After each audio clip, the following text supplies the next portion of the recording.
Ladies and gentlemen, boys and girls, I am the Southern Wrestling Scholar, ZJ Pierce, your host of Nerdz Watching Wrasslin Podcast, and this is Quick Reacts, where I take a look at Insert Wrestling Show here and give you my quick thoughts, whether you watch the show or not, or if you just want an outsider's opinion. And today we are discussing the February 20th episode of SmackDown as we continue on the road to Elimination Chamber.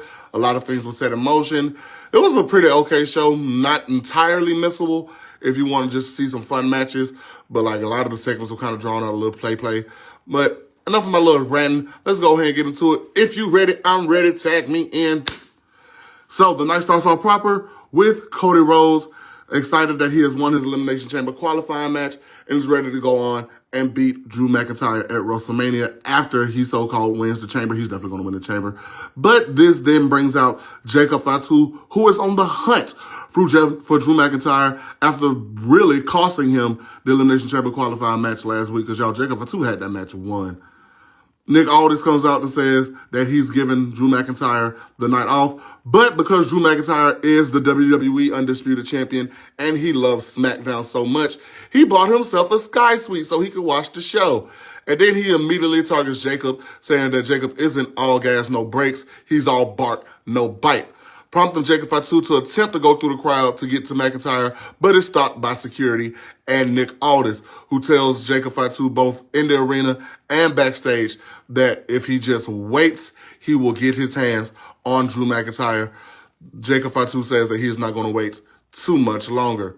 We then have our first night of the match as Ilya Dragunov takes on Tama Tonga of the MFTs. This is a very good match with both men being involved in the United States Championship picture.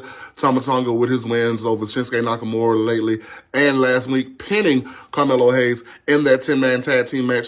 This was so Ilya can get a little bit of revenge, because last week's match that turned into a 10-man tag was supposed to be Ilya Dragunov's return match for the United States Championship. Very hard-hitting match between these two men, but a lot of the MFT distraction really threw me off, and it was the MFT distractions that allowed Tama Tonga to hit the cutthroat on Ilya Dragunov for the win.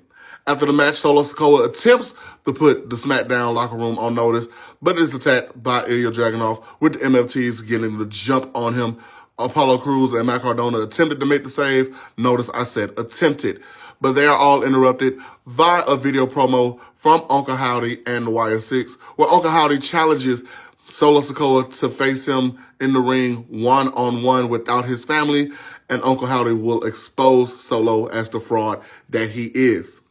Backstage, Randy Orton is about to explain his plan on how he's going to win the Elimination Chamber, but it's interrupted by Zelina Vega and Aleister Black, who basically asked Randy Orton what happened to the Randy Orton that no one could get used to that no one could get next to without waking up with a major headache, aka where is 2009 Randy Orton? Randy Orton says, I've heard this game before, baby. If you want a match, just go take off that suit, meet me in the ring later. I got you. We learned that next week, Nia Jax and Lash Legends, now officially dubbed the Irresistible Forces, will have a rematch for Rio's WWE Women's Tag Team Championships. And Jade Cargill comes to the ring to say that she will be at Raw this Monday to hear Liv Morgan's decision about who she chooses at WrestleMania. But whether it's Liv Morgan or whether it's whoever wins the Elimination Chamber, with heavy implications on Rhea Ripley's name, she's going to retain her title because she is that B word. I will not be degrading women as such on my channel, whether they call themselves that or not. Women will not be called B words by me. As Jade is leaving, she is interrupted by the entrance of the Queen, Charlotte Flair.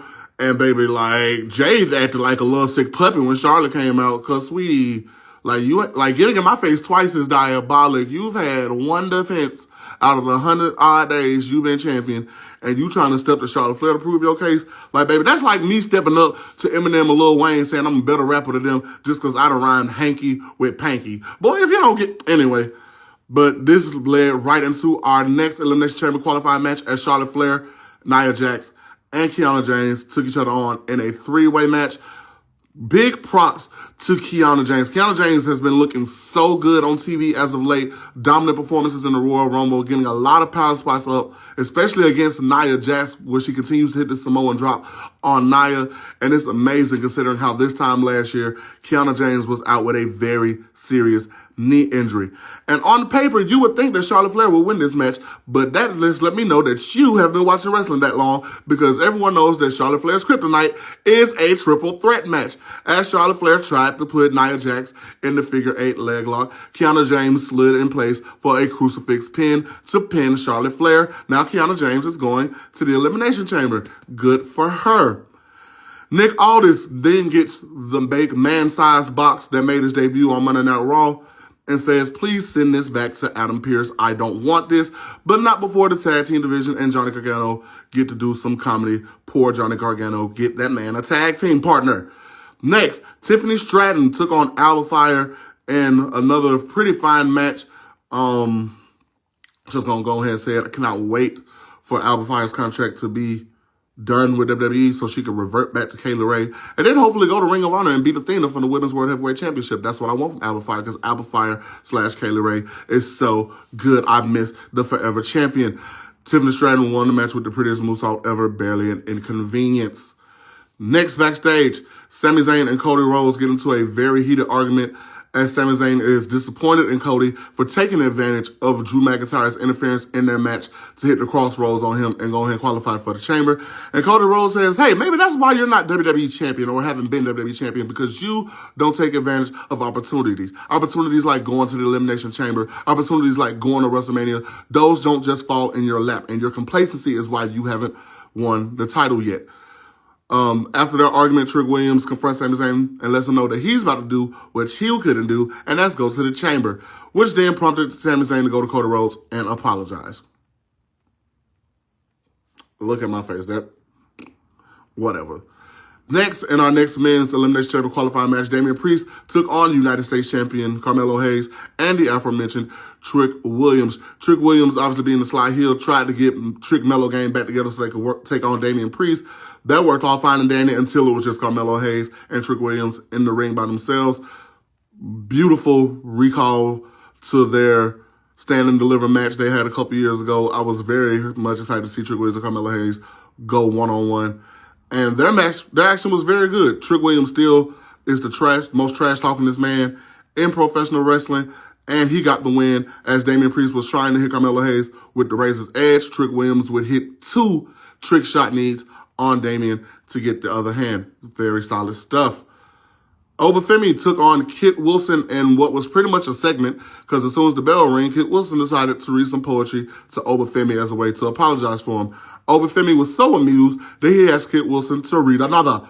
And, since he didn't have no brand new poems ready, he had to read some of the old stuff, which basically says that he didn't like Obafemi. So you know what that means. Quick squash match, 1, 2, 3. Obafemi wins with the fall from grace. We learned backstage that B-Fab and Michin are no longer injured, and they are coming for Jade Cargill's title. Baby Jade Cargill's championship reign means absolutely nothing right now. Rhea Ripley took on Julia in a very fun match where the Women's United States Champion did take a lot of the match. She looked very good, but Julia is clearly just a backdrop to whatever is going on in the WWE Women's Tag Team scene. Also, this was supposed to be a match between Io Sky, and Julia, but I'm assuming that Io Sky is under injury protocol to keep her safe until her match this upcoming Monday on Raw. It looked like Rhea Ripley had the match won with a riptide before Nia Jax would come and distract the referee, and Last Legend would hit Rhea with the pump boot for the DQ. But the babyfaces did stand tall as Io Shirai, without getting very physical, did stop Nia Jax and Lash Legend. Like I said, this was just to build up hype towards the tag team title rematch next week, where hopefully the Irresistible Forces actually win, because I honestly don't want, if Io Shirai manages to qualify for the chamber, I don't want to see the tag champs in the chamber like we did that last year. I'm good on it. I'm very good on it.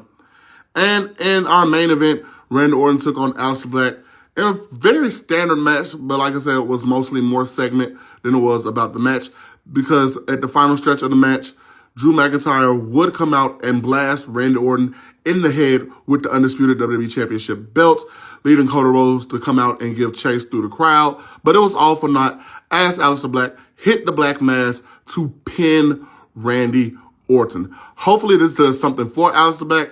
I don't think it will, but hey, very good TV win against the Viper.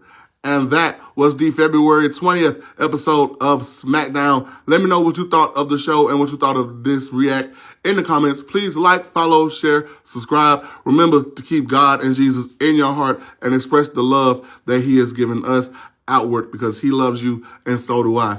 Until next time, I'm the Southern Wrestling Scholar. Be on the lookout this upcoming March for the latest episode of the Nerdz Watching Wrasslin Podcast, where I will do a deep dive into the Elimination Chamber match.